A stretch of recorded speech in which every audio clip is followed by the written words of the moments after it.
સાવલી તાલુકાના અંતરિયાળ અંધારવાડી ગામના પ્રાથમિક શાળામાં છેલ્લા 18 વર્ષથી આચાર્ય તરીકે ફરજ બજાવતા રણજીતસિંહ પરમારે સ્વૈચ્છિક નિવૃત્તિ લેતા ગ્રામજનો અને શાળા પરિવાર દ્વારા ભવ્ય સન્માન સમારોહ યોજાયો હતો।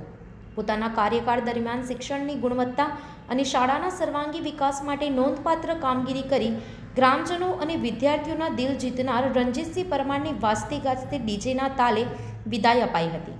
કાર્યક્રમમાં સ્થાનિક ધારાસભ્ય, જિલ્લા અને તાલુકા પંચાયતના પ્રતિનિધિઓ, શિક્ષણ વિભાગના અધિકારીઓ તેમજ પ્રાથમિક શિક્ષણ સંઘના હોદ્દેદારો ઉપસ્થિત રહ્યા હતા।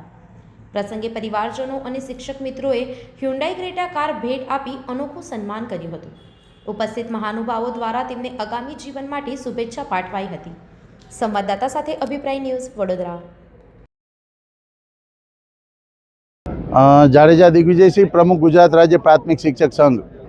આજ રોજ બરોડા જિલ્લાના પ્રમુખ શ્રી રણજીતસિંહ પરમાર સાહેબ અને રાજ્યના પૂર્વ ખજાનચી, વર્ષો સુધી જેમને સંગઠનમાં કામ કર્યું છે અને સાવડી તાલુકામાં પણ વર્ષો સુધી રાજ્ય પ્રાથમિક શિક્ષક સંઘ હોય, તાલુકા પ્રાથમિક શિક્ષક સંઘ અને જિલ્લા પ્રાથમિક શિક્ષક સંઘમાં એક સંગઠનના પરિવાર તરીકે શિક્ષકો માટે કામ કરી અને આજે શૈક્ષિક નિવૃત્તિ લઈ રહ્યા છે, ત્યારે મા સરસ્વતીને પ્રાર્થના કરી એ તંદુરસ્ત નિરોગી રહે અને સમાજ ઉપયોગી કામ કરતા રહીએ અને હંમેશા શિક્ષકો માટે જ્યારે જ્યારે જરૂર પડે ત્યારે એ શિક્ષકો સાથે હતા અને કાયમી માટે રહેશે। આજે ખૂબ મોટી સંખ્યામાં શાળા અને ગામના લોકો અને શિક્ષકના સંગઠનના આગેવાનો દ્વારા ભવ્યથી ભવ્ય સન્માન કરી અને આજે એમનું સન્માન કરવામાં આવેલું છે। અસ્તુ, ભારત માતા કી જય।